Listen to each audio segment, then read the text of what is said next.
You're very welcome. Thanks a million for joining us here today as part of Positive Ageing Week 2020. For our viewers, would you just introduce yourself and give us a little bit of a background to your service and what you do? My name is Kate O'Connor and I'm the Self-Management Support Coordinator for Long-Term Health Conditions in South East Community Healthcare. Okay, and what actually is self-management? Yeah, self-management is what people with a long-term health condition do every day. So for example, if you were living with diabetes, you would be getting up in the morning and taking your medications, checking your blood sugar, and possibly altering your day or your lifestyle according to what figure you got on the blood sugar monitor. That's also quite similar with a lot of long-term health conditions. Most people would take medications maybe once or twice or maybe even 3 times in the day. They would have healthcare appointments that they need to go to, health professionals that they need to communicate with. As I said, like with the diabetes, you'd be checking your blood sugar. With heart failure, you'd be checking your weight. With asthma or COPD, you'd be checking your peak flow. So there's a number of different actions that people with long-term health conditions need to do every day to keep themselves well. Okay. And what is self-management support then? Yeah, so self-management support is the education and support that is provided to people with long-term health conditions to help them self-manage better. So examples include disease-specific supports like pulmonary rehab for people with COPD and asthma, cardiac rehab for people who've had a heart event, like a heart attack or maybe have heart failure, diabetes education, we've diabetes education for type 2 diabetes, and we also have diabetes education for people with type 1 diabetes. We also have a number of support groups in the South East. We have COPD support groups, heart failure support groups and stroke support groups. And they will provide ongoing support and education, and in the case of the COPD groups, weekly exercise. So that's to give you a flavour of very disease-specific supports, but there's also supports that are more generic. So for example, no matter what your long-term health condition is, it would be important that you don't smoke. So something like smoking cessation is an example of self-management support. Eating healthy is another thing that everybody needs to do, and even more important when you're living with a long-term health condition. So community cooking is something that we would have to get people into kitchens and actually get them to learn about ways of cooking healthily. Another example would be social prescribing, and I think it's something that's going to be covered during Positive Ageing Week. And social prescribing is really important for people with long-term health conditions because the evidence shows us that with every long-term health condition that you have, and many people, especially older people, have a number of long-term health conditions, the more isolated you become from your community. So social prescribing is another example. So the self-management support that we're going to look at in this video is called Living Well. And Living Well is a 6-week self-management program which focuses on the skills that people need to self-manage their condition. It's a very important support because it builds confidence. And in that way, it's very much a springboard onto other self-management supports. So for example, there might be somebody living with COPD who maybe had always wanted to do pulmonary rehab, but didn't quite have the confidence to join a group. And Living Well over the 6 weeks builds that confidence so that they then can go on and do something more specific for their condition. Okay, gosh, that sounds really, really interesting and very helpful for people to move from place to place with it. And for our viewers who are watching today, how can they find out more about self-management support? Yes, they can. There is a webpage and it's called www.hse.ie/self-management support. And on this page, they can find resources for people living with long-term health conditions. There are leaflets, there's a directory of supports, and there's also a number of YouTube videos that they can watch that explain self-management supports to them. Also, obviously, a very good place to start with is your GP. Because with somebody with a long-term health condition, their GP is their number one contact, and to ask for what support and what education is out there. Really, the aim with self-management support is that conversation with the GP or the health professional is a partnership and an equal relationship. And what we're trying to get out there is that the person with a long-term health condition is an expert in themselves. And you'll see from the videos from John and Martin and Michael that they are experts in themselves and well able to have that conversation with their health professional and say what their concerns are about them and their condition. Yeah, they were extremely positive in how they described everything, and they were so encouraging, I think, and just in how they told their stories. Yes, they're really good examples of what it's like to live well with a long-term health condition. Thank you very much. We're now going to meet John, Martin and Michael, who will tell the story of their illnesses and their experience and the benefits of doing the Living Well programme as part of their everyday living. My name is John. I'm currently retired or semi-retired. I moved to Waterford 32 years ago, having come from Dublin because of the recession that was then, which was an awful lot worse than the last one. 15 years ago, I was diagnosed as having type 2 diabetes. Although up to then I was living a reasonably healthy lifestyle, didn't drink too much, didn't smoke too much, exercised a lot, but I got that. Had to change my lifestyle a little bit, like reduce down the alcohol I was drinking, which wasn't much to begin with, and things like that, watch what I was eating, types of food, all that. Then 3 years ago, I was diagnosed as having heart failure, cardiomyopathy, which was a big change, because that not only meant changing lifestyle, it changed a whole pile of stuff, because now I was in a situation where reasonably healthy for most of life, even with the diabetes, I'm now in a situation where that things could go wrong fairly quick, and twice last year I ended up in hospital. Cardiomyopathy is basically, in my case, the heart doesn't output as much as it should. Normally it outputs, I think, a little bit more than 50%. Once last year, when I was in hospital, it was down around 10%. So 90% of the blood coming out of the heart was still in the heart. Now, that in itself has problems. But other than that, I'm fine. My cardiologist at the time decided that I needed not only a pacemaker, which I fitted, but a built-in defibrillator. So he says, if your heart does stop, or I can go into a sovereign and rehabilitate, that might cause it to stop. He says, you'll get an impulse, bang. Now, so far it hasn't happened, but I am conscious that this is a possibility at some stage. Nevertheless, I'm fine. But dealing with two chronic illnesses is not easy. You go through stages of worry. You go through stages of feeling alone. You go through stages of how much do you tell people? Do you hold back? Late last year, I heard about the Living Well programme. I was at a support group with the Heart Foundation, and Kate was giving a talk. And she mentioned, at the end of the talk, she was talking about dietary stuff, and at the end of it, she mentioned the Living Well, and I said, I'd like to go to that. So I signed up, went to the six weeks program. It's 2.5 hours per session over 6 weeks.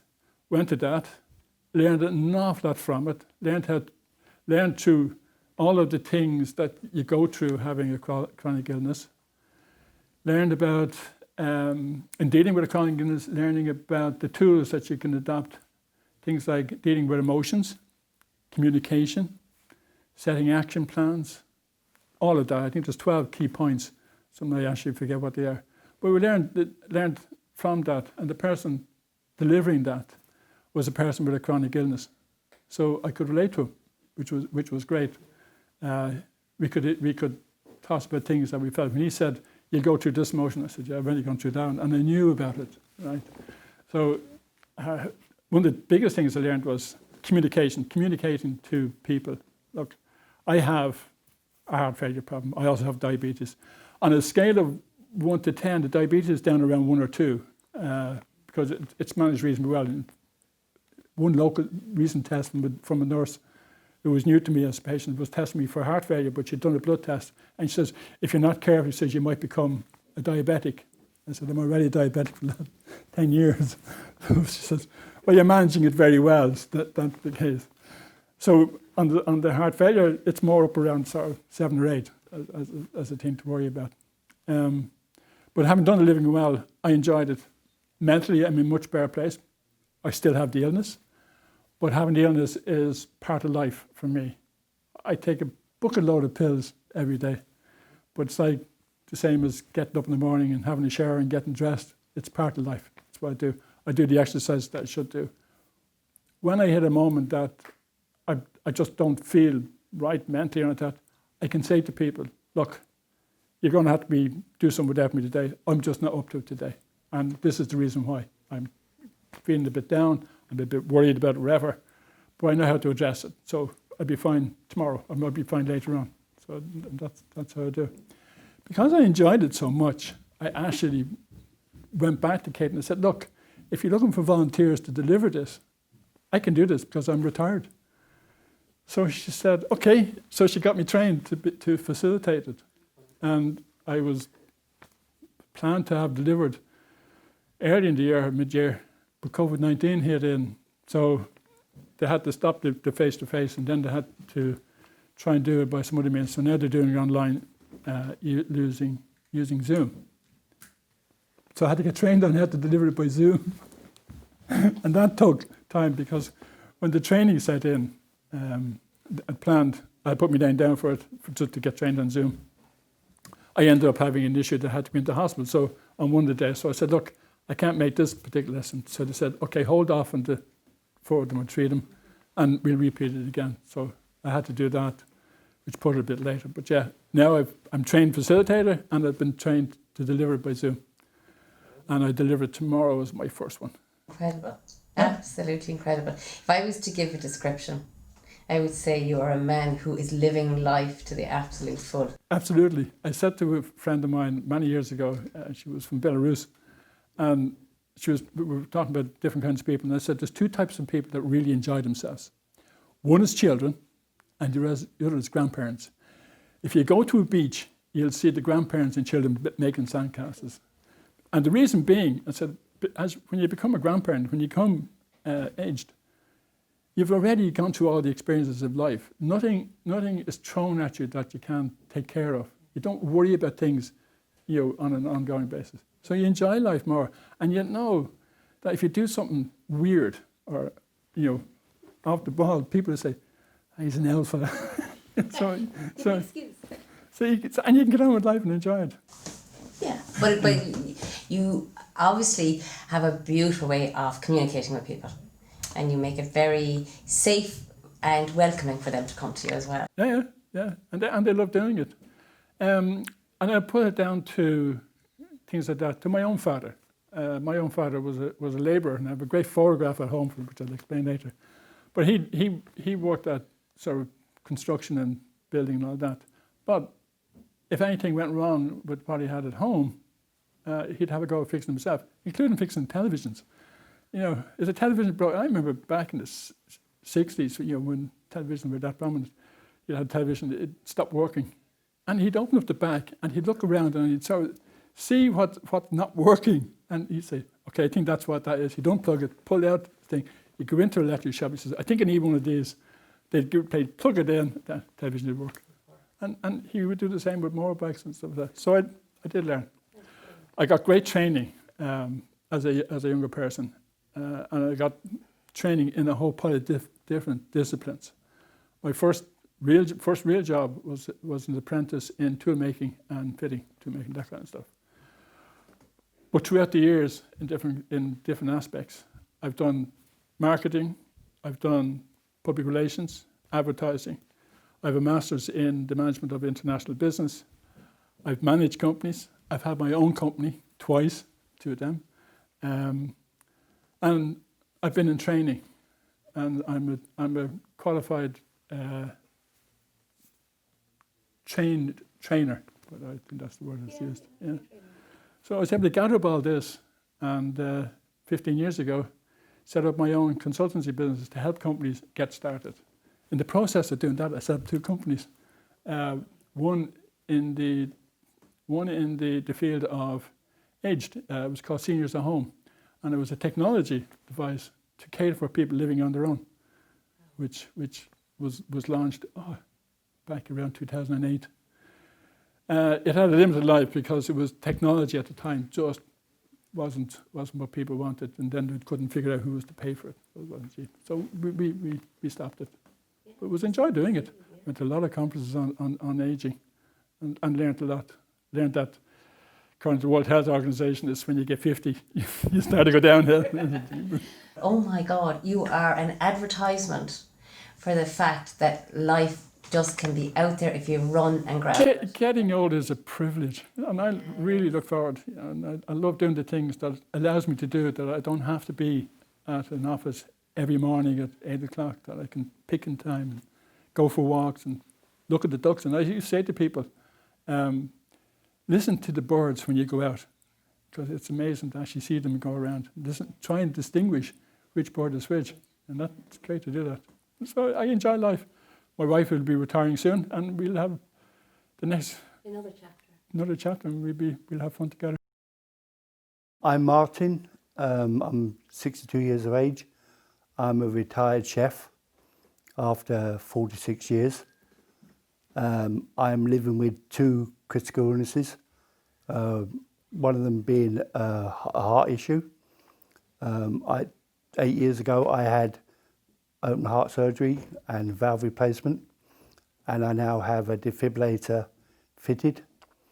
And with exercise and healthy eating, I've managed to have my heart issues under control.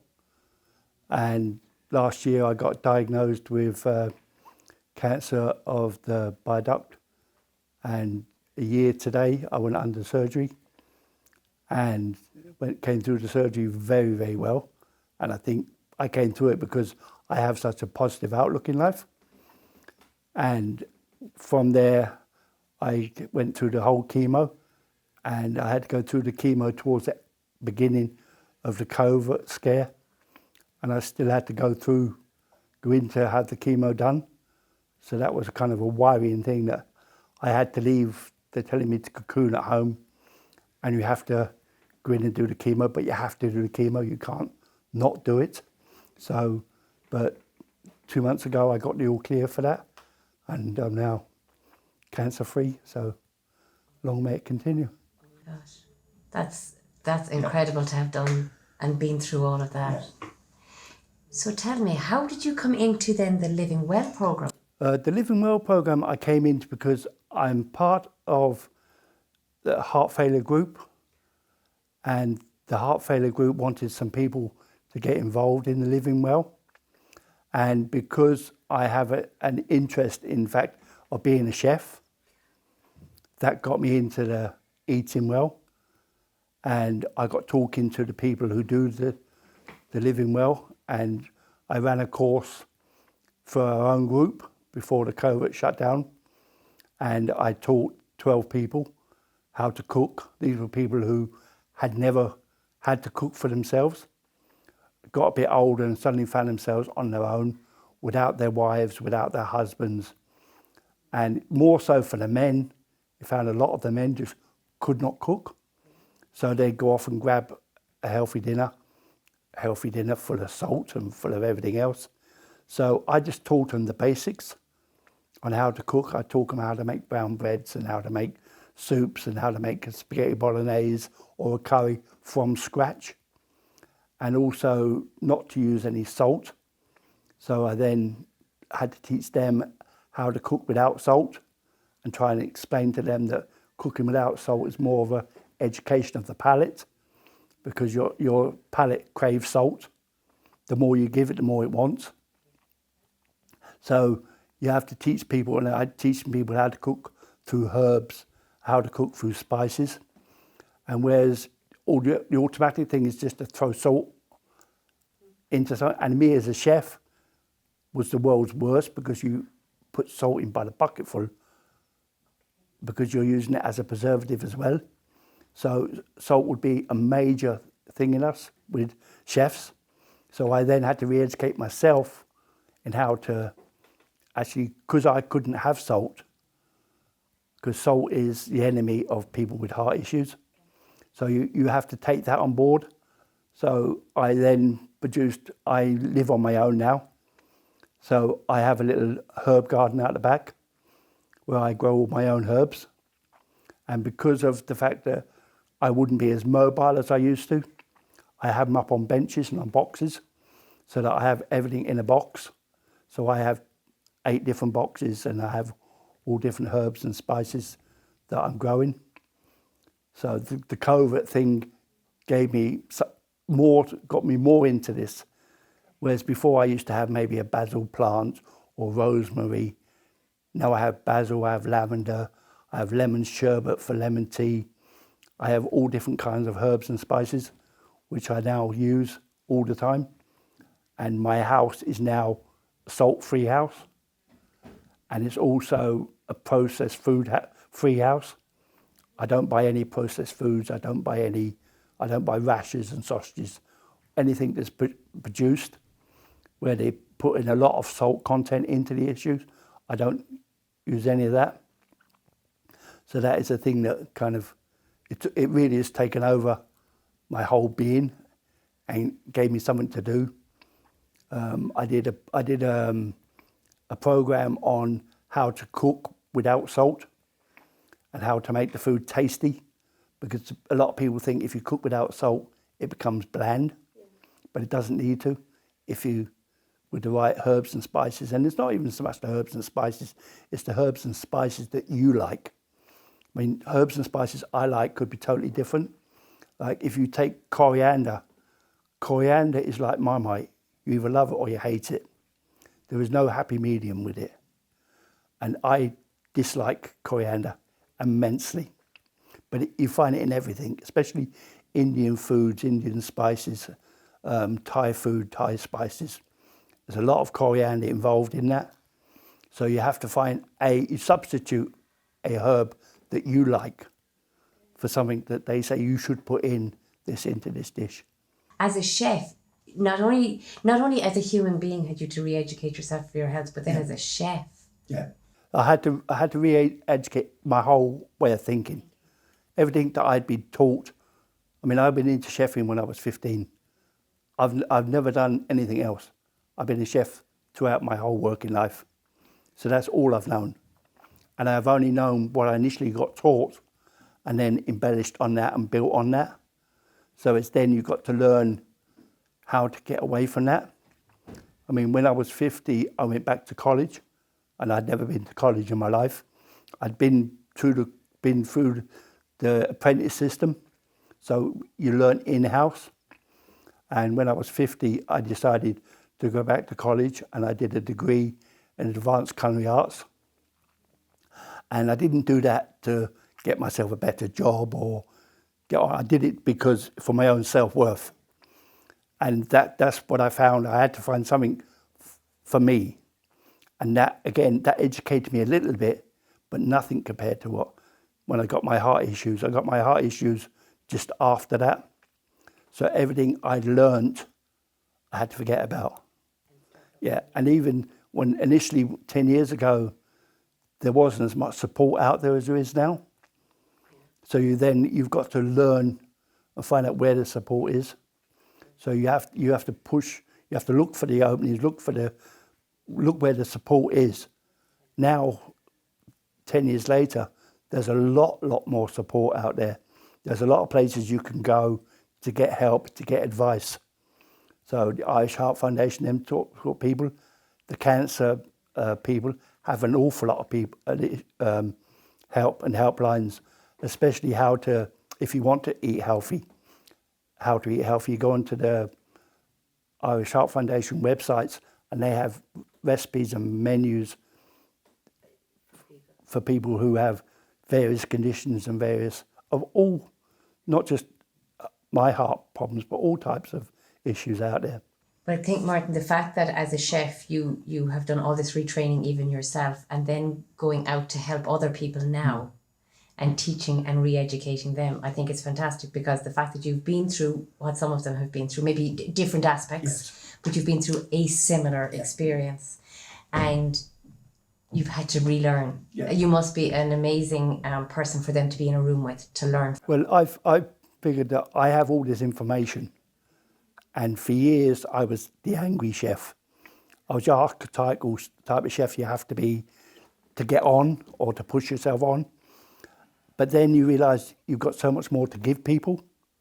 So now I'm giving back some of what I have and trying to, if I can partake a little bit in that and teach one person how to fend for themselves, to look after themselves, that's what I do. And I push myself big time to try and, again, a lot of it's probably a little bit of self-interest just to keep my head occupied and to give me things to do, because otherwise not working. And from being a chef, if you're going to be a chef properly, you have to do the 12-hour, 14-hour days. So you then have to reevaluate, all of a sudden, do 14 hours, you're not working. So you have to reevaluate yourself, and you have to reevaluate your whole lifestyle.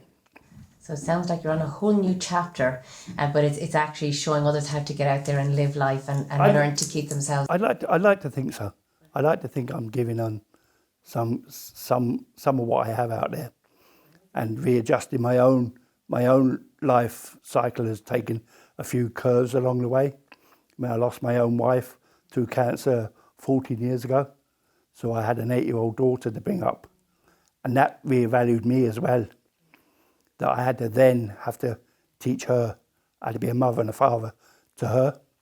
So I had to try and teach her how to live her life, and again, learn how to cook, or be very easy to come home and give her chicken nuggets and chips or whatever.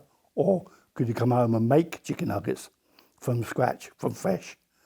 And then you have to push that onto her so she can now cook. And now she's 22 years of age and lives on her own, fends for herself and feeds herself.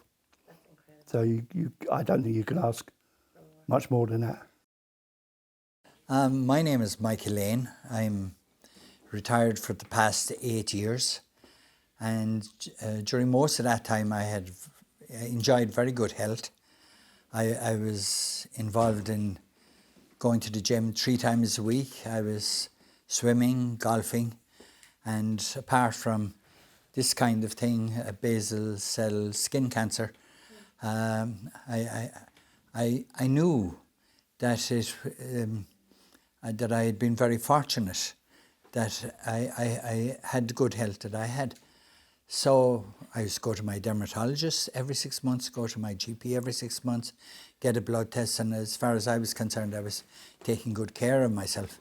Then one morning I was coming out of the gym, and I got a phone call from my sister, who was 3 years younger than me, and she said, "Hi, I spent last night in the University Hospital Cork with bad angina, and you better get yourself checked out."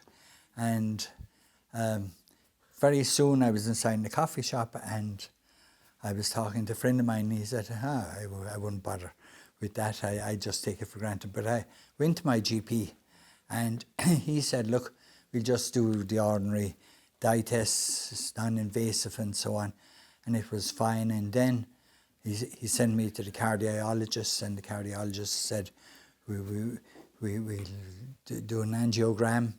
And then after that he saw something that he didn't like, so he sent me to the surgeon, and that's how I ended up with having a triple bypass about 14 months ago. Wow. So, absolutely. So I suppose I was lucky that everything happened so fast. I had no time to think about it, and I spent just 2 weeks in the Beacon Hospital in Dublin. I came home, and the first weekend I was at home, I was with some of my friends celebrating, and they called around to the house, and they were drinking beer, and I felt, look, it's great to be drinking water with ice and lemon, and I had plenty of water with ice and lemon. I thought, you know, it was good fun. And the very next day I found great difficulty in breathing, and I went back to the GP, and he sent me straight to the hospital, and he told me that my heart was in an irregular beat, for starters, but as well as that I had taken on too much fluid, and I had put pressure on my heart. So I spent another 2 weeks in Waterford Regional Hospital, and that was pretty difficult because they had to try and get as much water out of my system as they possibly could. I was on an intravenous diuretic, and it wasn't such a great time because I had difficulty sleeping and so on. Then I came home and I hadn't coughed for 5 weeks, and I felt that there was something stuck in here.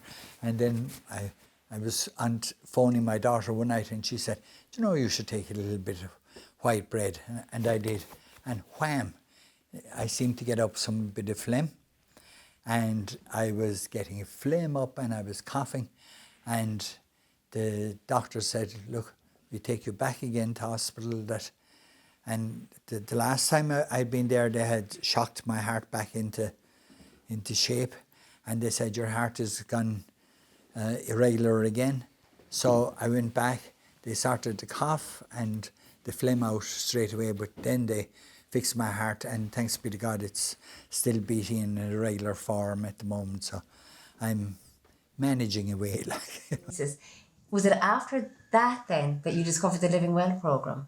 Yes, well, first of all, I did cardiac rehab programme, and that was good from the point of view that the hospital laid on that particular programme for 6 weeks, and it got you to do basic exercises, and focus very much on your physical health. And I did that, and when I was there, I heard about the Living Well programme. And the great thing about the Living Well programme, first of all, was that there was 8 or 10 other people there, and each of them had their own story to tell about their journey in life and the health issues that they encountered every single day. And that was very encouraging, because I thought I had the worst problem, and then I met people who were doing tremendous things, and very brave people, and they were awe-inspiring, actually, And when we were doing the health programme, the people who were delivering it were very good in that it wasn't very prescriptive. They simply threw things out there. They gave you plenty of opportunities for expressing how you felt about life, and then it focused on developing the skills that you were going to take with you through life, and things like your emotional health, things like your exercise program, your mental health, things like eating well, understanding your medication, and so on. And all of those things equipped you really for coping with life. And I suppose that one of the things that I've really found out is that there are no absolutes in life. It's well worth being as positive as you possibly can. We all have to take responsibility for our own health, and we all have a duty to others as well as ourselves. You mentioned you're retired, but then I've heard little comments that you don't sit down and do nothing. So, well, I'm very fortunate in that I suppose that all of us are looking in Ireland that we have good friends, and those people are invaluable in terms of the way they encourage us and inspire us. And I've been I think it's very important for us when we retire that we give something back to society. So in the last 12 months I've been chairman of the Board of Management of the biggest secondary school in Waterford. I'm on the Board of Management of a big primary school. I'm chairman of Male Vice Choir, which is a fantastic bunch of men in age from 36 to 97. And there's 57 of us there, so it would certainly keep you on your toes. And the good thing about the choir is that also enhances your sense of well-being, and it builds on the things that I've learned in the Living Well program. And the good thing about the Living Well program as well was that the Living Well program taught you how to challenge yourself every week in terms of giving yourself particular exercises that you should do, whether it was in terms of what you drink, what you eat, or how you sleep, or watching your breathing and so on. And all of that was very positive. Catriona, thank you so much for joining us here today as part of Positive Ageing Week 2020. Really appreciate you giving your time. I am Catriona Renwick. I am the Living Well Coordinator here for the South East. I was just wondering, could you tell us a little bit about the Living Well programme and what's involved? The Living Well programme is a Sláinte Care project. It's Sláinte Care funded, and we're running out 30 programmes in the South East, but there's also 6 other CHOs that have received funding. So it will be run out throughout most of counties in Ireland this year. The Living Well programme is a Stanford programme. It was designed in Stanford in California. It's been in California for the last 30 years, very much evidence-based over there, to be very successful, to build people's confidence and help them self-manage their conditions at home. It's also running in the UK for the last about 15 years, and it's been very successful. We're running it in Ireland, in pockets in Ireland for the last few years. Very small bits and pieces everywhere, and Sláinte Care now, with Sláinte Care funding, there's a big drive on the Living Well programme. And can anybody access them, or are there certain criteria for them to access the courses? So anybody that can take part in the Living Well programme that have a long-term health condition or is a carer of somebody with a long-term health condition. So if we class somebody as a long-term health condition, so if you have a condition that's 6 months or longer, like for example, the conditions that we would say is the likes of COPD, asthma, diabetes, heart conditions, stroke, MS, arthritis, cancer, and there's many more, depression. So any condition that's 6 months or longer, if you're living with it or if you're caring for somebody with a long-term health condition, we class that as a long-term health condition, and this course would help you self-manage your condition for better quality of life and more confidence in dealing with your condition at home. And how long do the courses run for? So the course is 6 weeks long. It's 2.5 hours per week. So you will do it every week, that same day, every week for 2.5 hours.